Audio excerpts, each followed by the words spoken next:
Երևանը չի քննարկում հապկում համագործակցությունը վերականգնելու հարցը։ Ազգային ժողովի նախագահը չի կարծում, թե ռազմաքաղաքական այդ դաշինքին անդամակցությունը դե ֆակտո սառեցրած Հայաստանը որոշումը կվերանայի։ Հապկը պետք է մի հատ վերանայի, Իրան հասկանա ինքը գոյություն ունի, թե գոյություն չունի,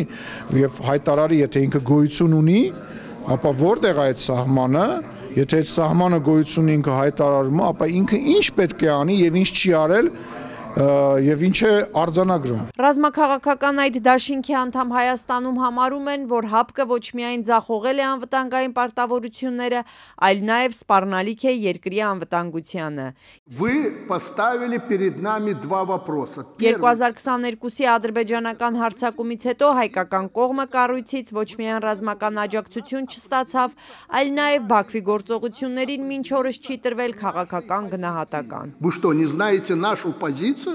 Ալեն Սիմոնյանն այսօր հերքեց մամուլի պնդումները, թե վարչապետ Նիկոլ Փաշինյանը հանձնարարել է բոլոր գերատեսչություններին վերականգնել ռուս գործընկերների հետ կապերը։ Դա իրականությանը չի համապատասխանում։ Խորհրդարանական ընդդիմության տպավորությամբ, սակայն վարչապետ Փաշինյանն ու թիմակիցները փորձում են Ռուսաստանի հետ վատթարացած հարաբերությունները վերականգնել։ Դա անընդհատ չենք կարողանալ ինչ-որ լարվածության մասին խոսել եւ լարվածություն պահել։ Կա հարց, կա պատասխան, չկա պատասխան, կա մեր կողմից հարցադրում, այսինքն ըստ իրավիճակի է։ Ընդդիմադիր Հայաստան խմբակցության падգամավոր Ագնես Ախամոյանի կարծիքով Միացյալ Նահանգների վարչակազմի փոփոխությունից հետո իշխանությունը Փաշինյանի գլխավորությամբ քաղաքական հովանավորների փնտրտուքի մեջ է։ Ակնհայտ է վերջին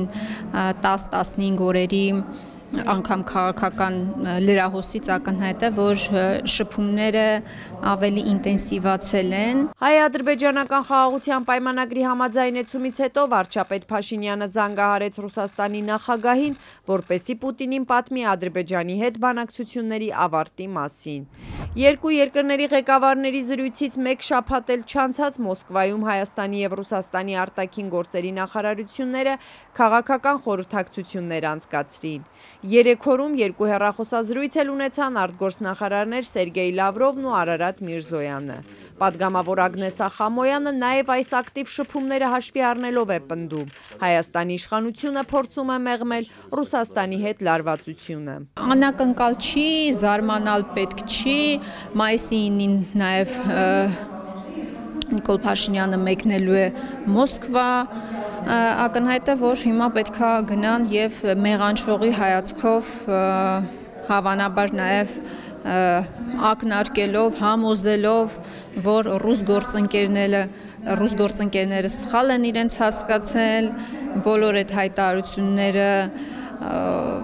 այլ կերպ են մեկնաբանվել եւ իրենք ուզում են շատ ջերմացնել հայ-ռուսական հարաբերությունները։ Ազգային ժողովի նախագահն այսօր շեշտեց, թե հայ-ռուսական հարաբերություններում առկա հարցերին դեռ պատասխաններ չեն տրվել։ Խնդիրներից խոսել են նախկինում, այժմ էլ կշարունակեն խոսել, նշեց Ալեն Սիմոնյանը։ Իսկ արտաքին քաղաքական վեկտոր փոխելու մասին պնդումները ասաց իրականությանը չեն համապատասխանում։ Կա մի իրականություն, որ Հայաստանի Հանրապետությունը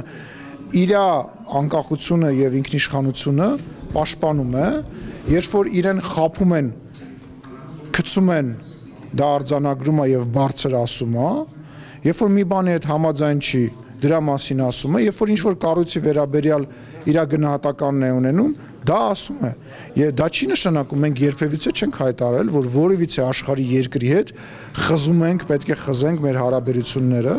եւ նույնը վերաբերում է Ռուսաստանին։ Ոչ միայն հայ-ռուսական հարաբերություններում, այլ առհասարակ արտաքին քաղաքական բոլոր հարցերում ընդդիմադիր պատիվ ունեմ խմբակցության ղեկավար Հայկ Մամիջանյանի գնահատմամբ, վարչապետ Նիկոլ Փաշինյանի օրակարգը մեկն է՝ համագործակցել այն ուժի կամ ուժերի հետ, որոնք կապահովեն իշխանության վերարտադրությունը։ Այն ուժը կապ չունի, թե երկրագնդի վրա որ երկիրն է, այդ երկիրը Հայաստանին ոնց է վերաբերվում, այդ երկիրը Հայաստանի հետ ինչ է ուզում անել։ Այն միջազգային ուժը, որը կապահովի իր վերարտադրությունը, իր իշխանության մնալը, նրա հետ ինքը պատրաստ է մի այլ կարգի բարիդրացիական հարաբերություններ պահպանել։ Այնպես որ այո, ոչ մի բան չի փոխվել, Փաշինյանը շարունակում է տերման գալ։ Говорит и показывает